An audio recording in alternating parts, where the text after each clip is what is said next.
This video will make more sense if you have seen the first review, link in the description. So last year, around the start of summer, I found a random RPG for cheap, and I played through all of it, and I actually liked it quite a lot. And this year, I found that DLC for cheap, and went through it all, and you know what, I still like it quite a lot. However, there's some things I like more and less about the base game. Basically, all of my thoughts still remain on the base game, although there's some things I kinda wish I could have specified on, like how there's only one real super move and only Grace can use it, and also there's a bit of an issue with Angela and her purpose in the whole team. And that's my only real gripe with the DLC right off the bat, is that it doesn't really improve on any of the lesser bits, it just sort of adds more. And that can be better or worse. The first DLC is fine.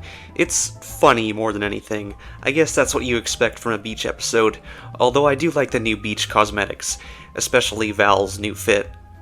Jill and her little naked gremlin are interesting to say the least, although I kinda understand why they didn't really last all that long, because there's only so much you can do with this one specific gag of giving multiple elaborate puzzles over and over and then easily just pushing through them.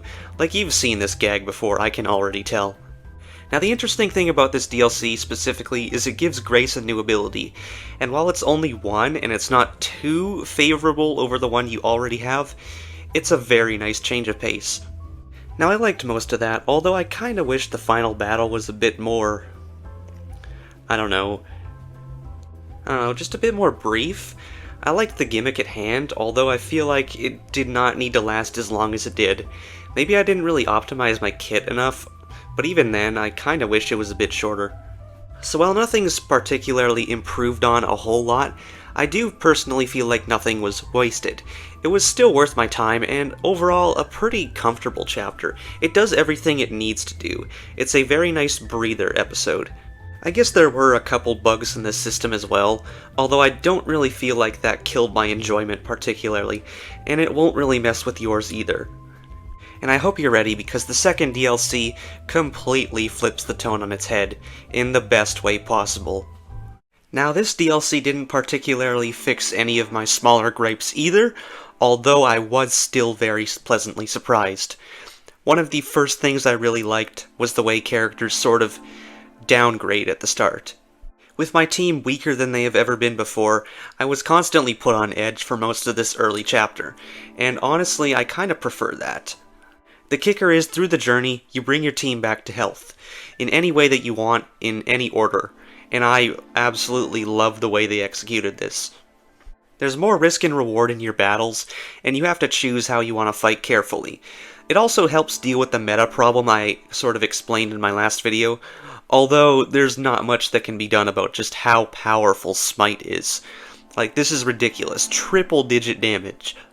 Although I'll have to bear the bad news that Angela is not going to be very prominent in this story. Now, this did kinda suck to find out, although I did like that she developed in the background, and it also gives me a segue to talk about Emily. Emily and her alternate Sam are fascinating characters, both on the battlefield and in conversation. They both consistently challenge what the team believes in and what they fight for, and they're both filled with their own interesting tragedy and past. And their own vices and beliefs were some of the most enthralling things to listen to during the driving discussions, especially when the two Sams connect with Angela. Speaking of, this new Sam is basically Angela now, and the way he sort of feels about this and what he adds to the party also gets mentioned, and I like the way they did it quite a lot. I'll also mention Emily's addition to Fate.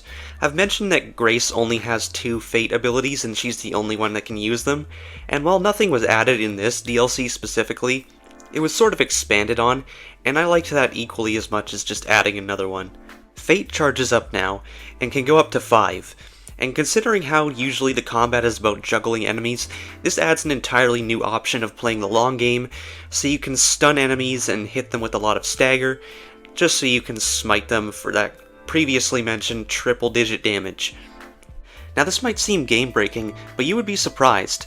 During battles, I was consistently kept on my toes, and this was a nice new layer of combat, because I really had to think about what I wanted to do with Fate. This also adds a layer to Fate. It's not just about the staggering, sometimes you really need that heal. Along with that, the big bad of the chapter puts a little bit of a spin on what you usually do when you get to stations. She blocks you from healing and saving, so you really have to think on your feet if you really are prepared for her. And overall, this character actually is incredibly tragic, and I can't really explain why because most of it is important plot details. But on the thought of the plot, this chapter is decently written and structured, even if it sort of loses itself and indulges itself every now and then. It's pretty touching, and I actually connected with it quite a bit. At least I sort of understood the characters a lot. A lot of it hits very hard and is really tough to swallow, and while I couldn't consider it as good as some of the moments from Chapter 3 or 4, I still really liked a lot of it. Maybe not too much of the ending, but still. The only real issue they didn't really improve much on is the soundtrack. There's still only one battle song for each of these DLCs, and overall, the big finale had a decent track, but otherwise I really would have preferred a bit more on that. But overall, I feel like the DLC rounds up to their average consistent quality of the base game, which I really like.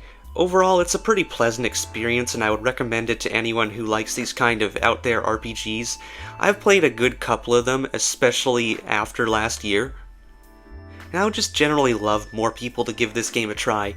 It only has roughly 70-ish reviews on Steam right now, from what I can tell, and one of them is me, and that's just me being a little tongue-in-cheek douche. So, I hope that this can be an actual review and not, just for laughs. But yeah, thanks for listening. Also, by the way, Madness Project Nexus obligatory ending